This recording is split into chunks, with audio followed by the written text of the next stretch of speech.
But the floor is slippery. Why is it so different from the carpet? That sounds like a science question. You've just discovered the power of friction. Assalamualaikum everyone. How the Imran's fall become a serious investigation.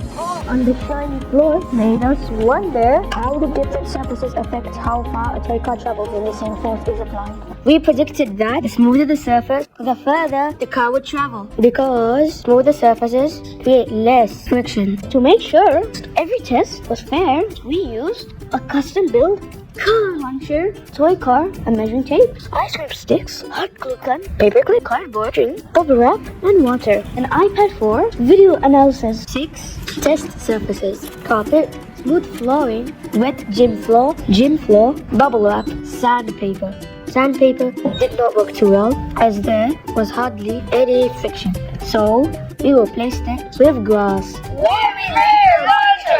We wanted every launch to use the same force, so we engineered our own toy car launcher. This ensured its train had equal starting power, making it a fair test. To make our experiment consistent, we used the same toy car, used the same launcher, launched from the same position, measured each trial with the same measuring tape and string, tested each surface 3 times, and averaged the results. Before we started experimenting, we made sure everything was safe.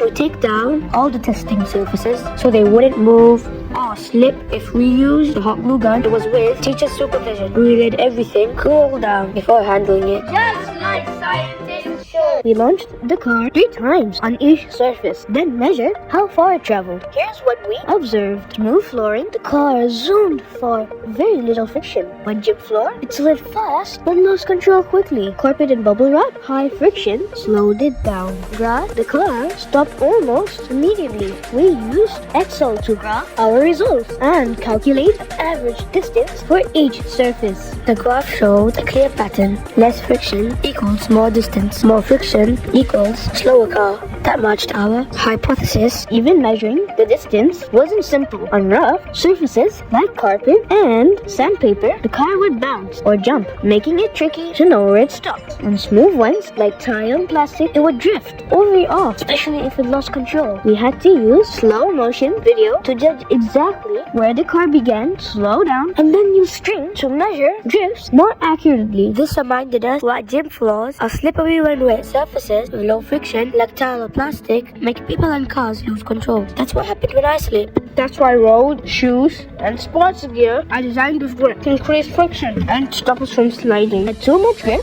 can cause problems too. I noticed the car jumped on carpet, just like how we sometimes trip when wearing brand new shoes. The fresh soles grip the ground too much and catch on rough flooring. What we do next time? Next time we will test even more surfaces with grass, foam, or rubber. Try different weights for the car. Build a digital launcher for balance control. We'd also find how we'd measure bouncing or veering, maybe by using sensors or floor markings. This investigation taught us to be patient, use data to guide our thinking. Remember not to run around in this gym with socks on again. That's right. We can check different floors around Iqra College and put stop signs where it has less friction. From a funny fall to a science investigation, this was all about learning through an experiment. Friction is all around us. When it works, we stay safe. When it doesn't, well, we fall.